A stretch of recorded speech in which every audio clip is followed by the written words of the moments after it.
Hello students आज हम अपना एक नया चैप्टर स्टार्ट करेंगे मैनेजमेंट अकाउंटिंग का। और वो चैप्टर है हमारा परफॉर्मेंस मेजरमेंट, जिसे हम अपना रिस्पॉन्सिबिलिटी अकाउंटिंग भी कहते हैं। जैसे कि चैप्टर के नाम से हमें पता चल रहा है कि हमें इस चैप्टर में अपनी कंपनी की या फिर फर्म की या फिर ऑर्गेनाइजेशन की परफॉर्मेंस को चेक करना है। अब परफॉर्मेंस चेक करने के मेरे पास दो तरीके होते हैं। सबसे पहले मैंने आपकी स्क्रीन पर शो कर दिया है चैप्टर नंबर 7। चैप्टर का नाम परफॉर्मेंस मेजरमेंट, जिसे हम रिस्पॉन्सिबिलिटी अकाउंटिंग कहते हैं। बुक जो मैं यूज करता हूं वो बुक है MN अरोड़ा। अब आते हैं चैप्टर पर। मैं यहां पे आपको बता रहा था परफॉर्मेंस। देखिए,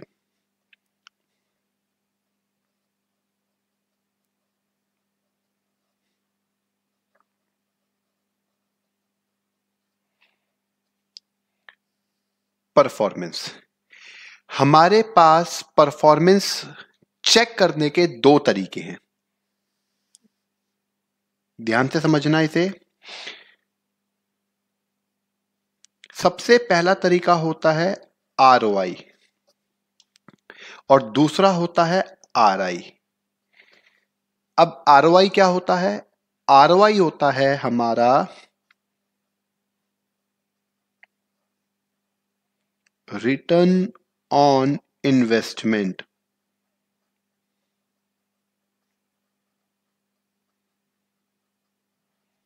रिटर्न ऑन इन्वेस्टमेंट।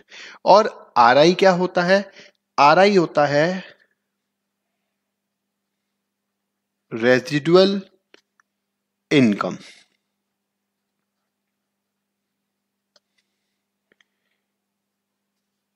अब हम बात करेंगे पहले ROI की और फिर RI की। देखिए, ROI रिटर्न ऑन इन्वेस्टमेंट, नाम से बिल्कुल क्लियर हो रहा है कि जितनी मैंने इन्वेस्टमेंट करी होगी उस इन्वेस्टमेंट के ऊपर मुझे प्रॉफिट या फिर कितना रिटर्न प्राप्त हो रहा है, कितना रिटर्न मिल रहा है, उसे बोलते हैं ROI। अब फिर ये RI क्या है? RI होता है रेजिडुअल इनकम। जो रिटर्न मुझे मिल रहा है, क्या उस रिटर्न में हमने अपने सारे के सारे एक्सपेंसेस माइनस कर दिए? तो यहां पर और यहां पर, इन दोनों के बीच में एक ऐसा एक्सपेंसेस होता है जो यहां पर कंसीडर नहीं किया जाता, जबकि यहां पर वो एक्सपेंसेस कंसीडर किया जाता है। मैं आपको बता देता हूं, जरा देखेंगे। हम यहां पर पहले डिस्कस करेंगे ROI को।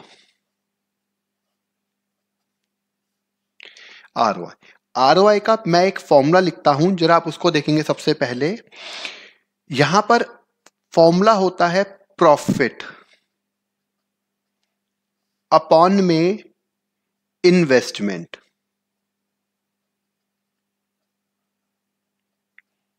ये बिल्कुल सिंपल फॉर्मूला लिखा है मैंने, इनटू में 100। सबसे बेसिक फॉर्मूला लिखा है मैंने, प्रॉफिट अपॉन में इन्वेस्टमेंट इनटू में 100। और ये जो इन्वेस्टमेंट होती है ना, इसको याद रखना, ये इन्वेस्टमेंट होती है मेरी initial investment. Initial investment,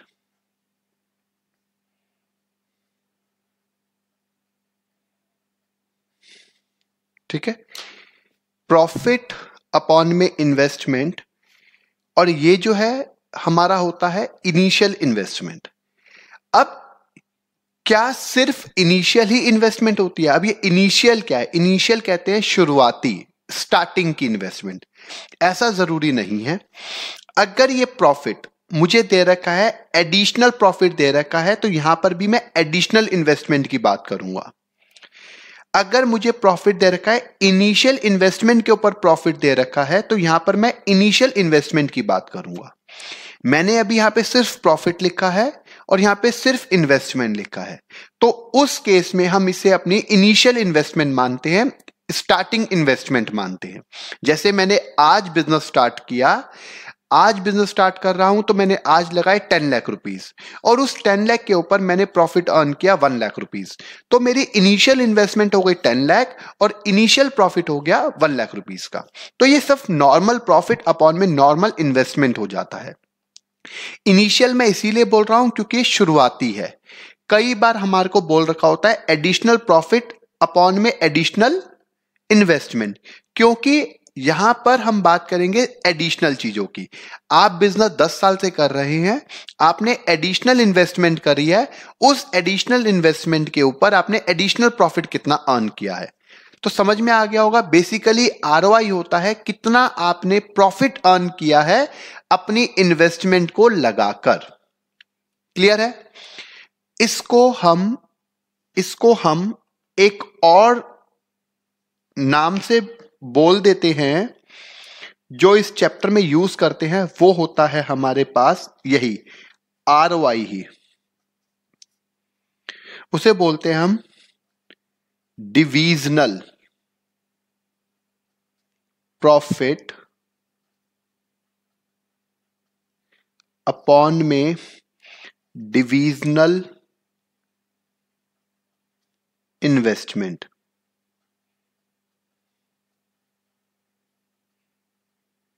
into में 100। ठीक है, एक ही चीज है। आप सिर्फ यहां पे मैंने बताया, यहां पे प्रॉफिट के साथ डिविजनल लगा दिया गया तो इन्वेस्टमेंट के साथ भी डिविजनल लगा दिया गया। आपके लिए दोनों चीज बिल्कुल सेम है। समझ में आ गया होगा? चलिए, इस फॉर्मूले को जरूर आप कॉपी कर लेंगे। अब आगे चलते हैं। ये तो मैंने आपको बता दिया है आरओआई के लिए।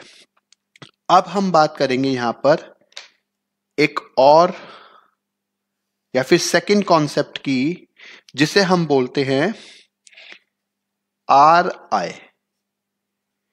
आर आई, अब आर आई क्या होता है? आर आई का मतलब होता है रेजिडुअल इनकम। अब रेजिडुअल इनकम कैसे कैलकुलेट करते हैं, अब जरा वो देखते हैं। उसके लिए हम लिखते हैं डिविजनल प्रॉफिट। ठीक है, जैसे अब मैं आपको दिखा देता हूं, चाहे ये वाला प्रॉफिट हो चाहे ये वाला प्रॉफिट हो, दोनों चीज एक ही है। तो अभी हम यहां लिख रहे हैं डिविजनल प्रॉफिट, मतलब ये वाला प्रॉफिट। ठीक है, इसमें से हम माइनस कर देंगे। माइनस क्या करते हैं, जरा वो ध्यान से देखना है आपको। वो करना है divisional investment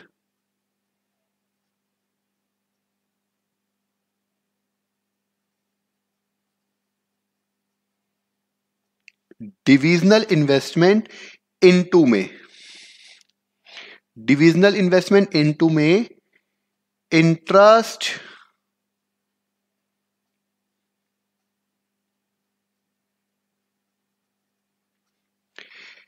divisional investment into में interest rate charge. Interest rate charge. अब इस इंटरेस्ट रेट चार्ज को मैं यहां पे ना बता देता हूं। ये जो इंटरेस्ट रेट चार्ज है, इंटरेस्ट रेट चार्ज, इसको मैं बोल सकता हूं अपना cost of capital. Cost of capital. Cost of capital का क्या मतलब है? जैसे मैंने 10 लाख रुपए की इन्वेस्टमेंट करी है, यहां पर देखेंगे यह है डिविजनल इन्वेस्टमेंट, या फिर इसे आप कहेंगे इनिशियल इन्वेस्टमेंट या फिर इन्वेस्टमेंट कहेंगे। मैंने अपनी 10 लाख रुपए की इन्वेस्टमेंट करी है। वो 10 लाख रुपए मैं अगर बिजनेस में या इस ऑर्गेनाइजेशन में या इस फॉर्म में नहीं लगाता तो वो 10 लाख रुपए कहां होते? वो 10 लाख रुपए होते मेरे बैंक में। तो मुझे उस 10 लाख रुपए के ऊपर कुछ इंटरेस्ट मिलता, जैसे हम पढ़ते हैं इंटरेस्ट ऑन कैपिटल। या फिर एक और चीज, अगर वो 10 लाख रुपए मैंने मार्केट से बोरो किए हैं तो मुझे उस 10 लाख रुपए के ऊपर मार्केट में कुछ रेट ऑफ इंटरेस्ट देना होगा, जिसे बोलते हैं कॉस्ट ऑफ कैपिटल। मैंने जो 10 लाख रुपए मार्केट से बोरो किए हैं, वो एक तरीके से मैंने मार्केट से कर लिया कैपिटल को बोरो, और जो कैपिटल मैंने मार्केट से बोरो करी है उसके ऊपर मुझे देना होगा इंटरेस्ट। इसीलिए यहां पर मैंने लिखा था इन्वेस्टमेंट इनटू में इंटरेस्ट रेट चार्ज। जो भी रेट चार्ज किया जा रहा है बाय मार्केट, उसे कहते हैं हम इंटरेस्ट रेट चार्ज। तो आपकी इन्वेस्टमेंट पे जो इंटरेस्ट रेट चार्ज किया जा रहा है, सपोज करो 10%, 12%, 15%, कुछ भी हो सकता है, अगर हम अपने उस डिविजनल प्रॉफिट में से, इस प्रॉफिट में से इस इंटरेस्ट को माइनस कर देंगे तो बच जाएगा मेरा RI। इस चैप्टर में आपको यही करना है। समझ में आ गया? तो इस तरीके से हम निकालेंगे यहां पर अपने परफॉर्मेंस को, अपनी चेक करेंगे कि मेरी जो परफॉर्मेंस है वो कैसी है। ठीक है? और मेरे जो प्रपोजल्स है वो एक्सेप्टेबल होंगे एज कंपेयर टू ROI और एज कंपेयर टू RI। ठीक है? तो यही हमें इस चैप्टर में करना है। क्लियर हो गया होगा?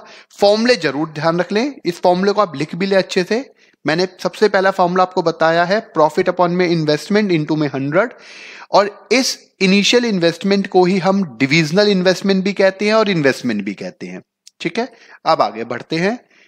चलिए, ROI का दूसरा फॉर्मूला है डिविजनल प्रॉफिट अपॉन में डिविजनल इन्वेस्टमेंट इनटू में 100। इसके बाद अब हमारा सेकंड जो पार्ट आता है वो आता है RI। RI को हम कहते हैं रेजिडुअल इनकम। और मैं आपको बता दूं, रेजिडुअल इनकम जो है ना, इसका एक और नाम भी होता है, इसका एक और नाम भी होता है, उसे बोलते हैं economic value added. Economic value added, EVA कहते हैं इसे हम लोग, वो मैं आपको आगे बताऊंगा। EVA कहते हैं, वैसे मैं आपको यहीं पे बता रहा हूं। वो होता है divisional profit minus divisional investment into में इंटरेस्ट रेट चार्ज, और इंटरेस्ट रेट चार्ज को हम अपना कॉस्ट ऑफ कैपिटल कहते हैं। क्लियर हो गया? चलिए, अब इसके ऊपर मैं आपको कुछ क्वेश्चंस करा रहा हूं, जरा वो देखेंगे आप, वो ध्यान से देखना। देखते हैं।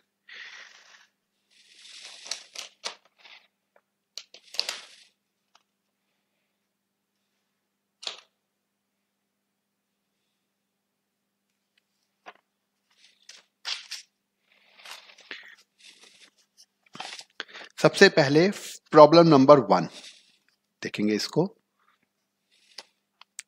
क्या कहता है।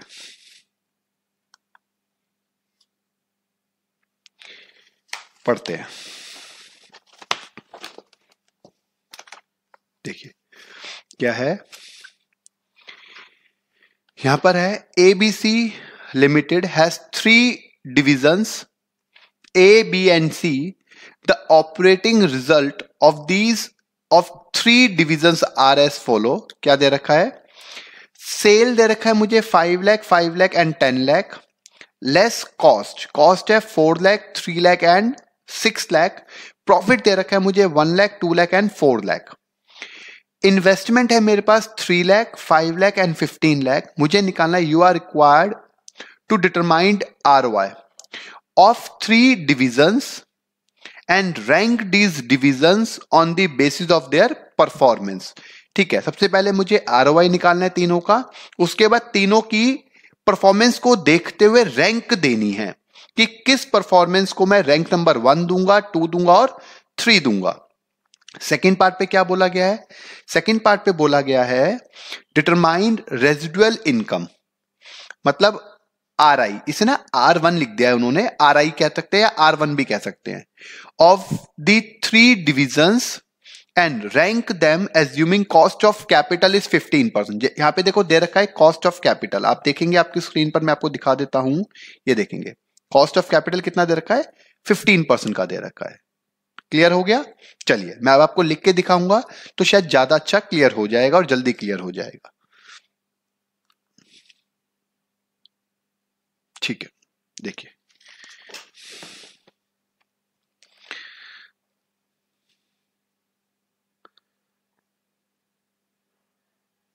देखेंगे, ये है मेरे पास प्रॉब्लम नंबर 7.1। मेरे पास 3 डिविजन दे रखे हैं। सबसे पहले मैं बात करता हूं डिवीजन फर्स्ट की और पार्ट 1 की, जिसमें मैं निकाल रहा हूं ROI। मैंने बताया था ROI का फॉर्मूला आपको जरूर पता होना चाहिए, जो होता है प्रॉफिट अपॉन में इन्वेस्टमेंट।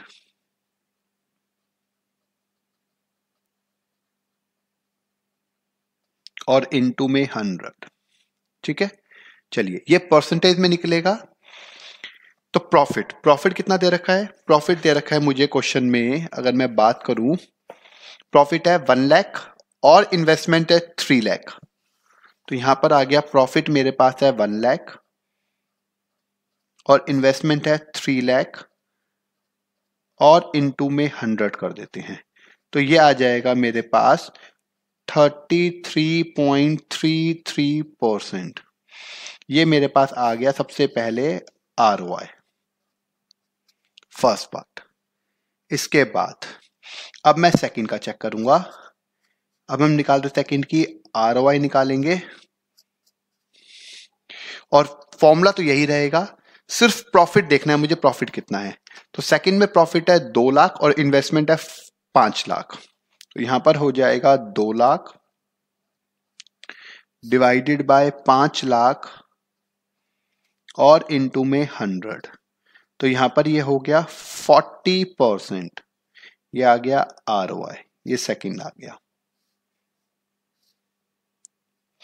इसके बाद अब हम बात करेंगे थर्ड की।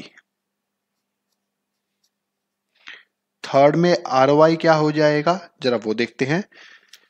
प्रॉफिट दे रखा है मुझे 4 लाख और इन्वेस्टमेंट है 15 लाख। प्रॉफिट है 4 लाख और इन्वेस्टमेंट है 15 लाख और इनटू में कर दिया 100। अब यहां पे जरा हम कैलकुलेट कर लेते हैं। 4 लाख डिवाइडेड बाय 15 लाख और इनटू में 100, तो ये आ गया 26.6667 कर देते हैं। तो ये हो जाएगा 26.67%। ये आ गया ROI, ये थर्ड आ गया। अब हमें पूछा गया है क्वेश्चन में कि बताइए किस प्रपोजल को आप क्या रैंक देंगे। तो आप खुद सोच के देखो। अगर मैं रैंक की बात करूंगा तो मैं यहां पे बात करता हूं रैंक की।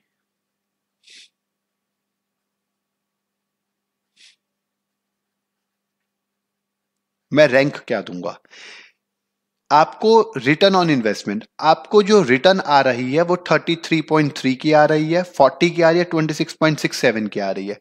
तो डेफिनेटली आप रैंक 1 देना चाहेंगे इसको, रैंक 2 इसको देना चाहेंगे और रैंक 3 इसको देना चाहेंगे, क्योंकि जिसपे जितनी ज्यादा रिटर्न उसको उतनी बड़ी रैंक। तो रैंक 1, 2 एंड 3 ये सबसे पहले पूछा गया था। इजी था, कुछ था ही नहीं इसमें।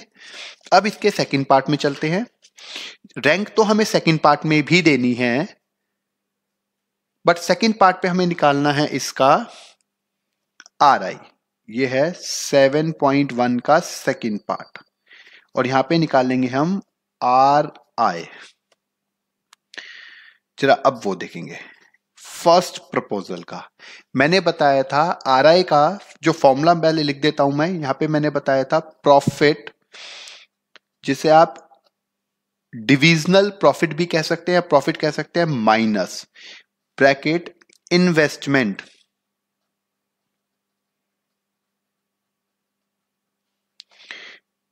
इनटू में कॉस्ट ऑफ कैपिटल। अब आप इसे कॉस्ट ऑफ कैपिटल कहें, इंटरेस्ट चार्ज कहें, वो आपकी मर्जी है। Investment multiply by cost of capital.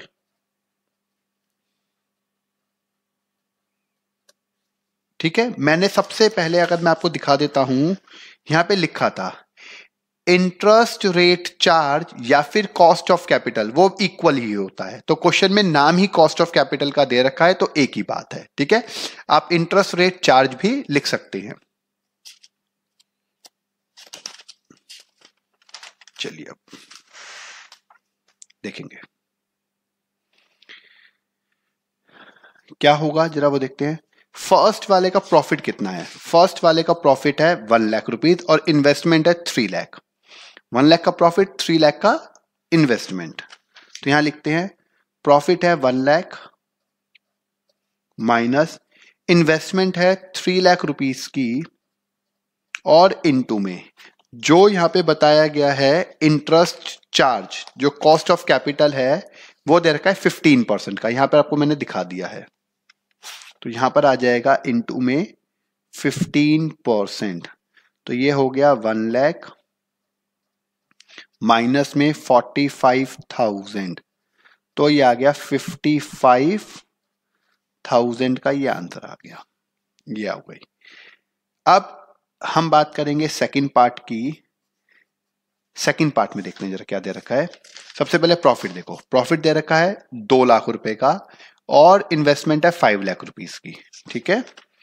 Profit है 2 लाख रुपए का माइनस इन्वेस्टमेंट है 5 लाख की। 5 लाख का 15%, तो ये हो जाएगा 2 लाख माइनस का 75,000, ठीक है। 5 लाख का 15%, तो ये कितना हो गया 1,25,000, ये आ गया। ये है मेरे पास सेकंड। अब हम बात करेंगे थर्ड की, वो कितना है जरा वो देखते हैं। अब हम थर्ड में दे रखा है 4 लाख रुपए का प्रॉफिट है और इन्वेस्टमेंट है मेरे पास 15 लाख रुपीस की, ठीक है। प्रॉफिट है 4 लाख का माइनस इन्वेस्टमेंट है 15 लाख और कॉस्ट ऑफ कैपिटल है 15%, तो ये हो जाएगा 4 लाख माइनस में 2,25,000, ये आ गया। तो ये बच गया 1,75,000, ये आ गया। तीनों आ गए। अब यहां पर अगर मैं बात करूं तो किस पर आपको ज्यादा आरआई हुआ है, मतलब रेजिडुअल इनकम आपको किस पर ज्यादा हुई है। अब देखिए जो मैंने यहां पर बताया था, यहां पर देखिए अगर मैंने बताया था परफॉर्मेंस 2 अलग अलग तरीके से हम चेक करते हैं। आरओआई मतलब रिटर्न कितना आ रहा है, आरआई मतलब रेजिडुअल इनकम कितनी आ रही है। और रेजिडुअल इनकम हमारी एक्चुअल इनकम होती है अगर मैं बात करूं या सोचूं तो, क्योंकि देखिए जो आप इन्वेस्टमेंट कर रहे हैं हो सकता है उस इन्वेस्टमेंट को आपने लगाने से पहले मार्केट से वो बोरो करी हो, और अगर मार्केट से अगर वो इन्वेस्टमेंट आपने बोरो करी है तो डेफिनेटली आपको उसके ऊपर इंटरेस्ट देना होगा। तो इंटरेस्ट देने के बाद जो आपके पास रियल इनकम आएगी वो मानी जाएगी आपका एक्चुअल प्रॉफिट। समझ में आ गया? That is your residual income after all the expenses. और ये वो एक्सपेंसेस है हमारे पास, ये वाला और ये वाला जो इंटरेस्ट एक्सपेंसेस है, ठीक है ना।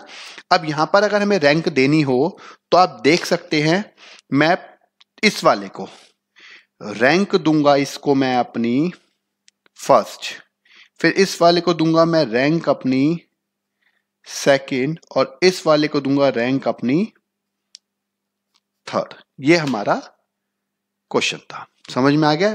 क्योंकि जिसका जितना ज्यादा प्रॉफिट उसको उतनी बड़ी रैंक। क्लियर हो गया है? चलिए अब नेक्स्ट क्वेश्चन पे चलते हैं।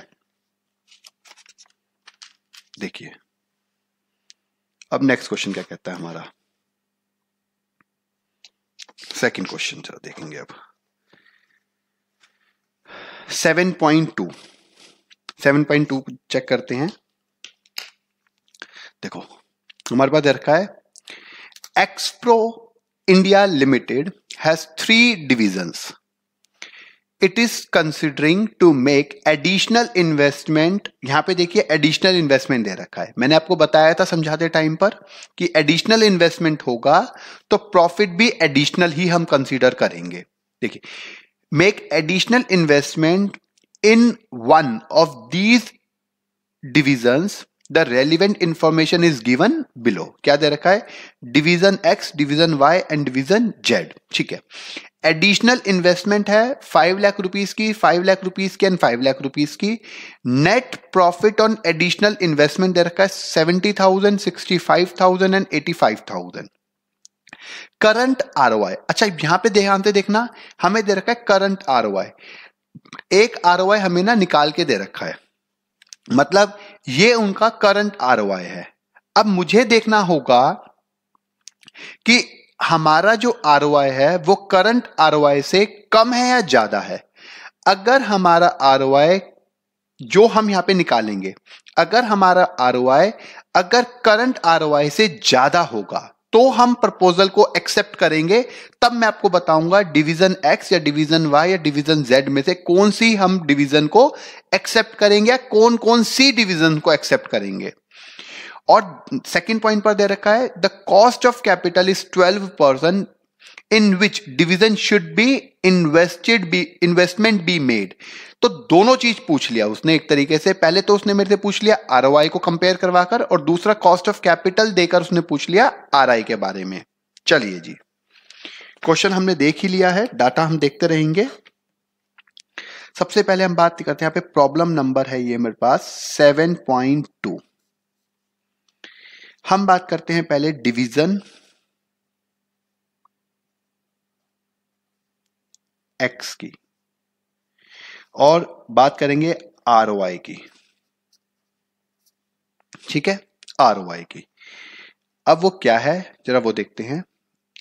यहां पे दे रखा है एडिशनल, यहां देखेंगे मैंने बताया था आपको एडिशनल इन्वेस्टमेंट के ऊपर एडिशनल प्रॉफिट दे रखा है। ये है एडिशनल इन्वेस्टमेंट और ये है net profit on additional investment. ठीक है, दोनों एडिशनल ही दे रखे हैं। तो यहां पे हम बात करते हैं एडिशनल प्रॉफिट अपॉन में एडिशनल इन्वेस्टमेंट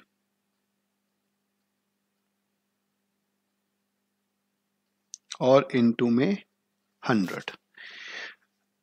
अब वो देखते हैं कितनी दे रखी है।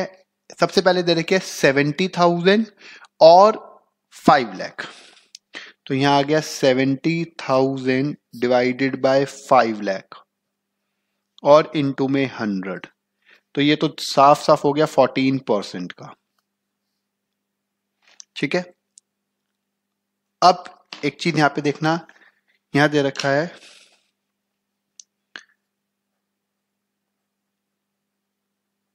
Current ROI. करंट आरओआई दे रखा है इसका 15%। अब खुद सोचो, आपका आरओआई निकला है 14% का और जबकि करंट आरओआई दे रखा है इस प्रपोजल का, इस डिवीजन का 15%। तो ये क्या हम एक्सेप्ट कर सकते हैं? मतलब आपके ऊपर आपका जो रिटर्न आ रहा है वो 14% का आ रहा है और मार्केट का जो रिटर्न है, ये जो करंट रिटर्न है 15% का है। तो डेफिनेटली ये एक्सेप्ट नहीं करेंगे, मतलब ये हो गया रिजेक्ट। ये तो मैं रिजेक्ट हो गया, मैंने काट दिया। ठीक है, क्रॉस कर दिया। अब हम सेकंड की बात करते हैं। अब हम करेंगे डिवीजन वाई की। उसका आरओआई क्या होगा? फॉर्मूला तो मैंने लिख ही दिया है, सिर्फ यहां पे वैल्यू पुट करेंगे। 65,000 और 5 लाख। 65,000 डिवाइडेड बाय 5 लाख और इनटू में 100। तो ये आ गया 13%। और यहां पर अगर हम बात करें करंट आरओआई की, तो वो दे रखी है मुझे करंट 16%।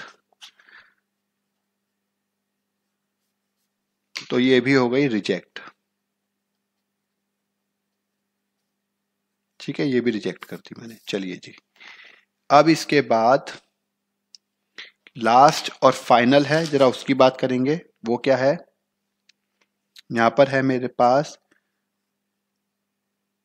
डिवीजन जेड की, डिवीजन जेड क्या है उसका दे रखा है 85,000 और 5 lakh. 85,000 divided by 85,000 divided by 5 lakh into में 100, तो कितना हो गया, ये हो गया 17% का। ठीक है, और यहां पर करंट वो कितना दे रखा है, करंट आरओआई 14%। यहां पर दे रखा है करंट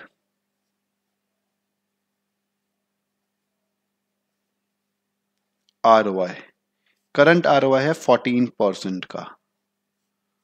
ठीक है, तो ये हम करेंगे एक्सेप्ट, ये हम कर लेंगे एक्सेप्ट, यस, ये हमारे लिए बेटर है।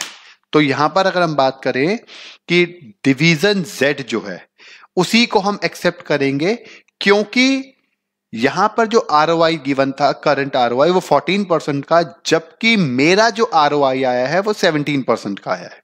क्लियर हो गया होगा ये वाला चीज। अब हम आगे चलते हैं, इसका सेकंड पार्ट जिसके अंदर हम बात करेंगे आर आई की। आर आई, अब आर आई कैसे निकालेंगे इसकी अगर हम बात करें, आर आई के लिए हम बात करेंगे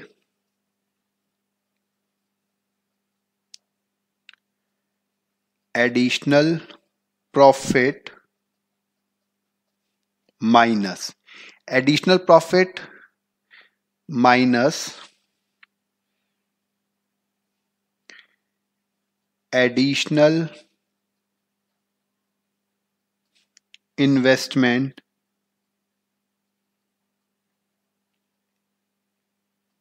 एडिशनल इन्वेस्टमेंट इनटू में कॉस्ट ऑफ कैपिटल।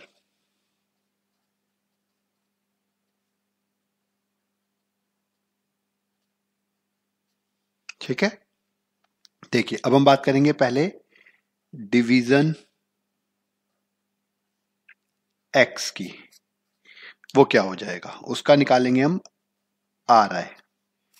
वो होगा, जरा फॉर्मूला तो मैंने लिख ही लिया है, एडिशनल प्रॉफिट, एडिशनल प्रॉफिट तो हम यहां से देख ही सकते हैं, ये रहा 70,000 है एडिशनल प्रॉफिट, और एडिशनल इन्वेस्टमेंट है 50,000 की, 50 लाख रुपीस की, सॉरी 70,000 रुपीज का प्रॉफिट है और 5 लाख रुपीस की इन्वेस्टमेंट है।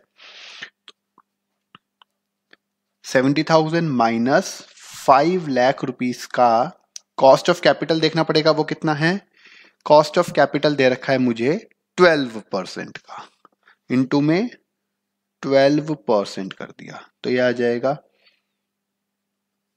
70,000 माइनस 60,000, तो ये आ गया 10,000, ये आ गया, ये हमारे पास आ गया। इसके बाद हम बात करेंगे डिवीजन वाई की। अब उसका आर आई कैसे निकालेंगे, फॉर्मूला तो मुझे पता ही है, उसका प्रॉफिट देखिए जरा, उसका प्रॉफिट है मेरे पास यहां पर 65,000 का प्रॉफिट है और 5 लाख रुपीस की इन्वेस्टमेंट है।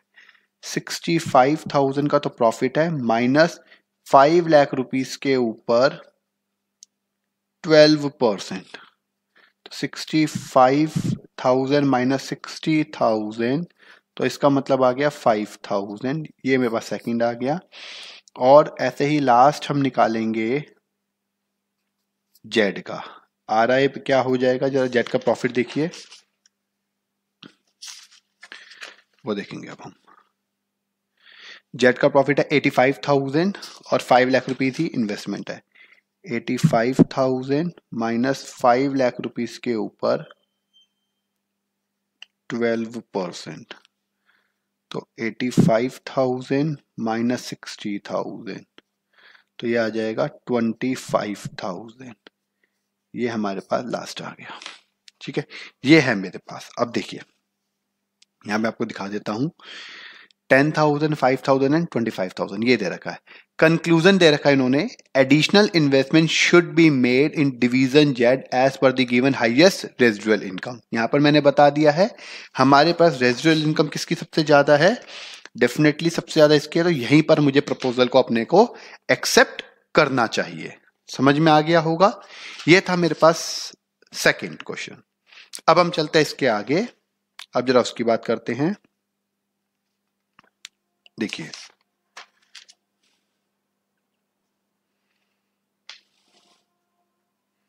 यहां पर आ जाएगा प्रॉब्लम नंबर 7.3।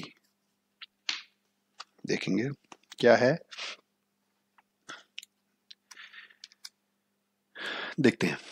यहां दे रखा है the food division of south McDown food shows the following results for the year ended 31st March 2006।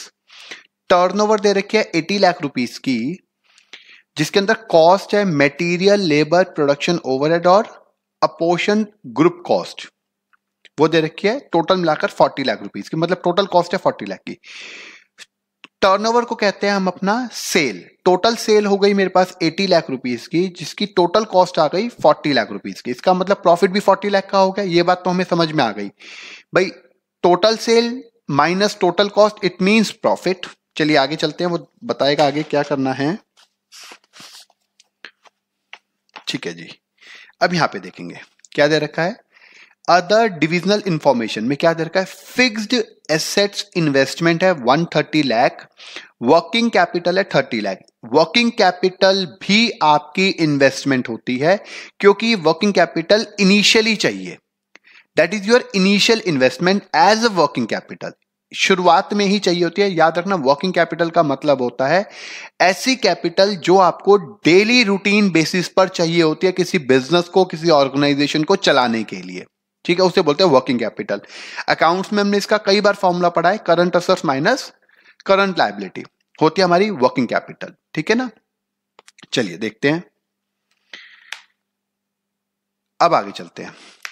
Cost of capital है मेरे पास 13.75 as a weighted average rate. Weighted average का मतलब आपके लिए कुछ नहीं है, आप अभी सिर्फ यही मान के चलेंगे कॉस्ट ऑफ कैपिटल दे रखा है मुझे 13.75%।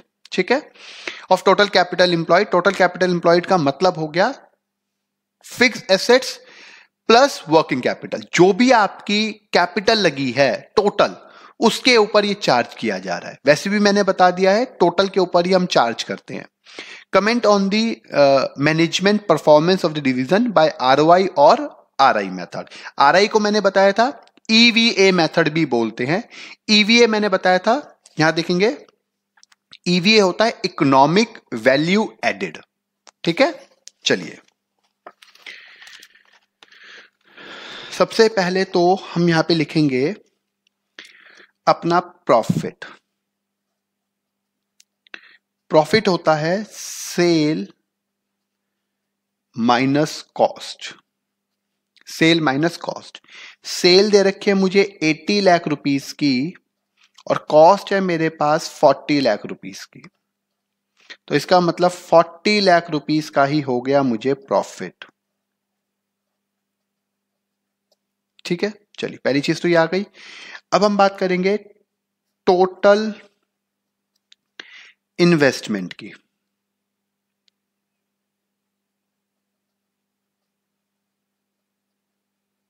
Total investment. टोटल इन्वेस्टमेंट क्या है, अगर मैं टोटल इन्वेस्टमेंट की बात करूं तो टोटल इन्वेस्टमेंट है मेरे पास,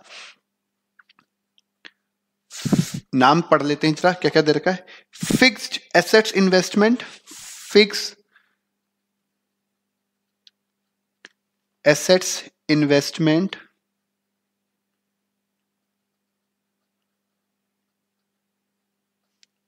प्लस वर्किंग कैपिटल। ठीक है, तो वो कितना दे रखा है 130 lakh plus 30 lakh, it means 160 lakh का ये दे रखा है, ये दे रखा है मुझे। ठीक है, दैट इज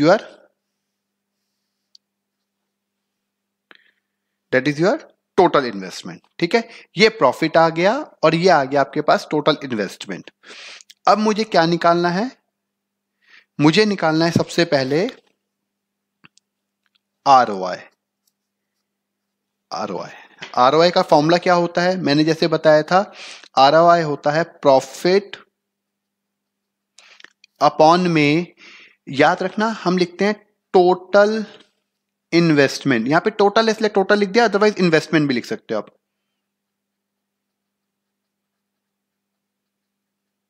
इनटू में 100। प्रॉफिट है 40 लाख रुपीस का, अपॉन में 160 लाख और इनटू में 100, तो ये आ जाएगा 25% आ गया, ये आ गया 25%। पहली चीज समझ में आ गई। अच्छा, इसके बाद मैं ना आपको एक छोटी सी चीज दिखाना चाहता हूं, वो देखेंगे बुक में ना, मतलब ये लॉजिकल नहीं है, बुक वालों ने निकाल के दिखा दिया है तो चलो ठीक है, अदरवाइज यहां पे देखेंगे, यहां दे रखा है कि आरओआई का दे रखा है this 25% is very good return on capital employed. Capital employed के ऊपर 25% जो है बहुत अच्छे रिटर्न होती है। तो यहां पर उन्होंने एक फॉर्मूला लगा दिया एसेट्स टर्नओवर रेशियो का। एसेट्स टर्नओवर रेशियो ये टाइम्स में निकलता है, ये हमने अकाउंट्स में पढ़ा हुआ है कभी 12th में भी, जो होता है मतलब टर्नओवर सेल्स अपॉन में टोटल एसेट्स इनटू में, अगर टाइम्स में निकालना है तो टाइम्स में आ जाएगा सीधा, अगर परसेंटेज में निकालना है तो इनटू में 100 करके, वैसे परसेंटेज में निकालते नहीं है, टाइम्स में निकालते हैं। टर्नओवर डिवाइडेड बाय या सेल्स या टर्नओवर एक ही बात है, टर्नओवर या सेल्स अपॉन में इन्वेस्टमेंट, तो आ जाएगा 0.5। ये क्वेश्चन में बोला नहीं गया है, उन्होंने अपने आप निकाला है, ठीक है ना। अगर आपको निकालना चाहते हैं तो मैंने आपको यहां पे पढ़ा दिया है, ये आप यहां पे निकाल सकते हैं। बोला नहीं गया है इसलिए मैं निकाल भी नहीं रहा, ये आपको मैंने लेकिन दिखा दिया है। कुछ बच्चों को लगेगा कि सर बुक में तो दे रखा है, आपने क्यों नहीं बताया, तो मैंने आपको यहां पे बता भी दिया है। बहुत सिंपल सा फॉर्मूला है, टर्नओवर मतलब सेल्स अपॉन में इन्वेस्टमेंट, तो इसका जो आंसर आएगा वो टाइम्स में आ जाएगा, तो आ गया 0.5।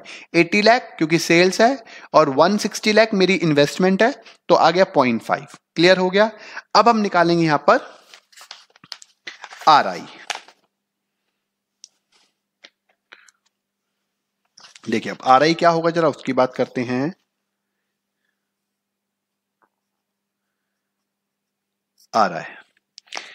आरआई का है या फिर इसे बोले ईवीए, इकोनॉमिक वैल्यू एडेड, ठीक है। चल इसे बोलते हैं हम लोग ईवीए भी बोलते हैं, याद रखना मैंने आपको बता ही दिया है, लिखने आप फुल फॉर्म लिखना, चल लिख लें। वो हो जाएगा profit minus bracket total investment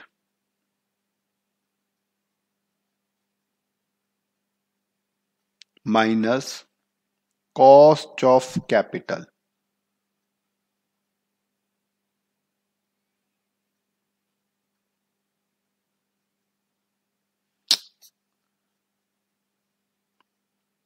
cost of capital, ठीक है, ये होता है।